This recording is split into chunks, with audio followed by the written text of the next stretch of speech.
What's up, congratulators? I'm Xavier Garcia. This is the Ultimate Psychology channel. Welcome to the channel. I make videos to cure all your life, right? Awesome videos. Hope you find them entertaining. But in this video today, we're going to be talking about some quick tips to raising kids. Absolutely incredible kids, super kids. I'm a parent myself. I'm a stepdad. I love my daughter, Mija, and I've had the wonderful privilege of helping to raise her over the last few years. I've been a step parent myself. I'm not a biological parent yet, and I hope to be one, God willing, next year, depending on what time you're watching this video. But as of right now, it's summer 2019. All right, so I'm explaining a little bit of my history. I was a step kid growing up. My relationship with my stepdad was kind of not at 100%. I had a great one with my biological father, my dad, my real dad, but it was never a physical relationship because he lived far away, and we just pretty much basically talked every day on the phone. And that's how he helped train me and educate me to become the man that I am today. Of course, I've carried that torch and I've progressed it, and here I am today, giving back. And I hope to be just half the dad that he is. And God willing, I believe I will fill those shoes. I don't believe he would have left me or departed this earth if I wasn't capable. So I believe he equipped me, and that's part of our goal is to equip our children so that we can send them out into the adult world when they become adults or whenever they're ready, so that they can thrive, create the life of their dreams, and live out God's purpose for their lives. So it's a daunting challenge, but it's also the most amazing journey. Like once after you find your spouse, that's the greatest adventure of your life. First comes love, then comes marriage, then comes baby and the baby carriage. Right? And this is what we're here for. We're here to multiply, to be prosperous and multiply. So we have these children. Children are the future, and they come without instructions. And there's tons and tons of material out there on how to raise kids and parenting styles and parenting techniques. And I don't know where you fall on the spectrum, but it's good to be pretty much a well-balanced parent. But at the end of the day, it's about you being the best version you can be, being the role model that you want to set for your kids. And they're not always going to follow your example. They might be rebellious and do the opposite. And some of those things they're beyond your control. I had a question the other day. One of my friends on Facebook, she posted, and she kind of vented about some stuff, and she wants to really be the best mom she could be, but she don't know if she's quite being good enough. So this video is kind of inspired with that. And I kind of mentioned in the comments, just basically do the best you can. Hindsight is always 20/20, and not to have that mommy guilt. You don't want to have no regrets, and that's the main thing. So hopefully you've pre-established what kind of childhood you want to have for your child, and that's going to usually come after you've lived a satisfying adulthood. You've established yourself, and that you can have a planned parenthood. You bring in the child into this world on your terms, and when you're ready for them and you're prepared. And it's not always that way. Life can be messy. Sometimes we have these accidents, these happy surprises, and you have illegitimate children or whatever, but no child is a mistake. God doesn't make mistakes, and he gives life, and so no child is a mistake. But we're here now, whether we plan them out or not, they're here. Me personally, I wasn't looking for a wife who had already had a kid from a previous marriage. That wasn't what I was looking for. But God's in control, and this is God's plan, and I believe that whatever he has for me, we can only imagine that whatever he has planned for us is better than what we could ask for ourselves. And I've seen that firsthand. I have the evidence of that. I love my daughter. Our relationship is growing every day. Some people are saying, oh, well, it's easy right now because she's young, she's a child, and who cannot love a child, right? And what happens when she grows up and there's nothing you can do. You try to instruct them, but kids are going to do their own thing. And for the most part, they are. And we want them to go out there and to discover themselves, find out their own strengths, and to go out into the world and become their fullest version of themselves. But it does start at home, primarily. We're the primary caregivers, and it's our responsibility to install or to upload our value systems, the things that are important to us, and make sure that those things are solid and ingrained. It does take habitual reinforcement. They say that repetition is the mother of mastery. And just like yourself, when you're learning a new skill or anything that you've attempted, anything worth doing well is worth doing poorly at first. So when it comes to kids, you have to have the same patience and same grace same grace that you give to yourself when you're learning a new subject. And they're learning about life, right? We're seeing this big old movement on online or whatever in the world about adulting. We've coddled our kids so much. We had a backlash back when, I don't know, maybe the early 80s or 90s, when we're trying to give these kids, pump them up with self-esteem. You can do it. You're all right. You're special. You're unique. And that's absolutely true. They are, and you are too as well. But the flip side of that too is that we also have to develop a sense of where they're not having a sense of entitlement and they're not being spoiled. And that the world is harsh and it is tough. And, it's trying to weed out the strong from the weak. And so we want to make our kids strong. Again, we want to equip them for adult life. And this doesn't mean that we shortchange them with a childhood. It's not fun. It's not full of wonder and all, because they're new to life. And they have all this wonder. And it's magical and it's beautiful. And that's the beauty of it. And so when we see kids, it's like, I remember what it's like to be a kid. And most of us as adults, we're so kind of bogged down with responsibility and challenges that it's very difficult to have that childlike state. And the Bible says that, that he wants us to enter the kingdom like a child, where they're just full of wonder and awe and believing in the bigger things. And so when we see that, it reignites and it refuels that, I remember what it's like to be a kid again.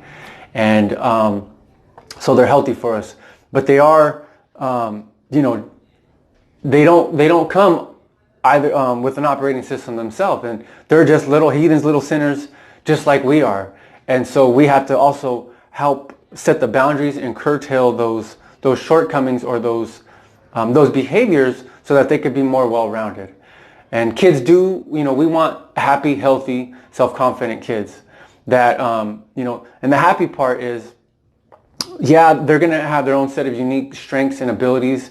We don't want them to have any super weaknesses, but there's just some things that they're not going to be good at, just like there's things that we're not good at. And we don't want to spoil them, and that's part of the happy part. If we decide, what are we going to give the kid for dinner tonight? Well, if you ask the kid, between, a piece of cake or, their vegetables, of course they're going to go with cake. Because naturally, like as sinners, our human nature is to go with the weakest, lowest common denominator of things.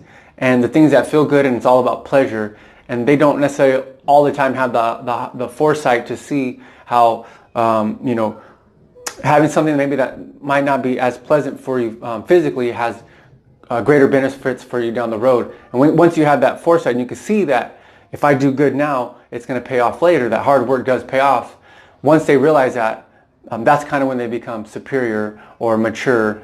And that's kind of the goal that we're going for. And we're struggling with that ourselves, because even for most adults, right, especially in America, most of us, I think, are overweight.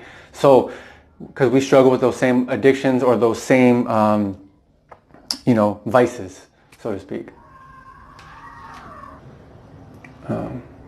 So basically, we have these vices. We're struggling with these impulses between pain and pleasure, and you can't give what you don't have. So at the end of the day, kind of my advice is, give grace for their shortcomings, because you have grace too. Have patience with their development, and continue to persevere and practice by role model these things in yourself and helping them to shape them to be the best possible version of themselves.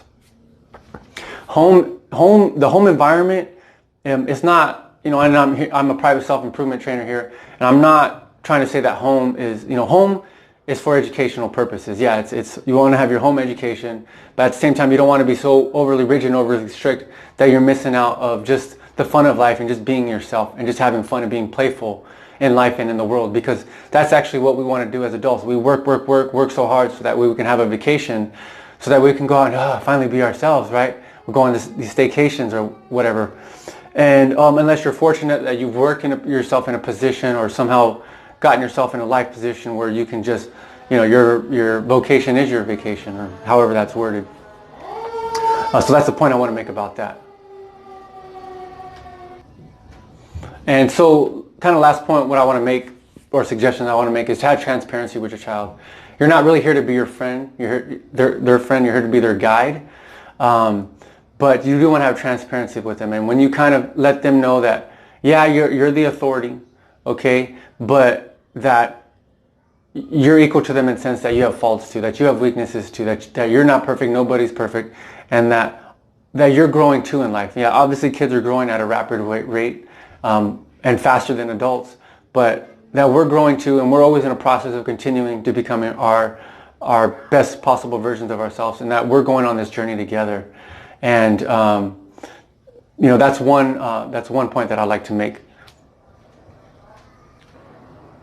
All right, so the last point that I'll leave you here with is the fact that, one of the greatest things, I got something in my eye. Hold on, keep it rolling. One of the greatest things that I get in my life is when, Evie Mae, my daughter, she says, "Thank you, Daddy," right? She says, "Thank you." And that's the most blessed feeling I can feel like. I feel like I've done something good. I've contributed something of value. Whether I walk her down the aisle or not, when she's getting married on hopefully the happiest day of her life, it's irrelevant. It's about me giving a piece of myself and giving her all of myself. I'm not just part of myself, part of me. And the whole point also with, this is a relationship, and this is the greatest relationship in our lives next to our spouse and of course next to God. But the thing is to develop a relationship to let the child know that this is not just a one-way relationship. This is a reciprocal relationship. So yeah, you're equipping them, but you're not just helping them to make the world a better place, but then also to give back to you. We want to be taken care of too. And I tell, like when the kids go off to college, I hear people, a girl was talking about how she was kind of being rebellious in her college years because her dad was overly strict. And I asked her, kind of in more or less terms, like, what was your role or your responsibility in that? How did you help him with him coping with you trying to find your independence? And she was kind of at a loss. She was dumbfounded, at a loss for words, because she never realized that she does have a part in communicating to her father that if she's going to do things that are counter to his ways, at least it's her responsibility to take care of him. That because one day kids are going to outgrow us. They're born with a power. And like I tell Miha, my daughter, I tell her, like Spider-Man, right? With great power comes great responsibility. She's going to outgrow us one day. And we hope to equip her that she's going to know what to do with that power. That she's going to use it for good. And one of those things is that you have to give back to your parents, right? It's just part of being a good human being. It's part of kind of the circle of life. And that way we can keep this relationship going. I'm going to give all of me, and you're going to take care of all of me at the end. That doesn't mean I need financial help, or anything like that, material. But we do want a reciprocation with our relationship, because it's about perpetuating our relationships to have them continue going to their deepest level possible. So if it's not just about give, but about giving and receiving and having this circular loop, you're going to have the ultimate relationship with your child. So be sure to do those things. Hopefully some of this advice in this video is helping you with that also. And last point, again, life is hard, it's tough, and you're going to miss some gaps in raising a child because you're not perfect. You're not the Alpha and the Omega. You're not them. You're not Jesus. And that's his role in their lives. So you do your best. God will do the rest. And you know what your best is, right? And as long as you're striving for that and you have the willingness to this, and you're not lying to yourself, and I'm not accusing anything, but you really give it your best, you have to have some peace of mind at the end of the day, that there's just some things that you can't teach them. That's their opportunity to live life on their terms and for them to go through their battles and their challenges. So don't feel like you're lacking as a parent because you didn't equip them 100%, because you can't. Because your circle of influence is here, but their potential is outside of you and your sphere of influence over them.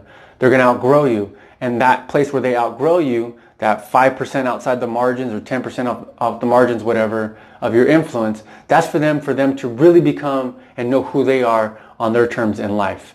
But if you can get them to that point, then you've done your job successfully and you have victory. So do the best you can, and the rest is between them and God. So God bless you. I hope you find this video helpful and useful. Please comment below. What are your parenting tips and advice, your big theological and philosophical ideas around raising children? I'd love to hear from you. God bless you. Peace be with you. And until the next video, love with freedom. Thank you very much. Xavier Garcia signing out.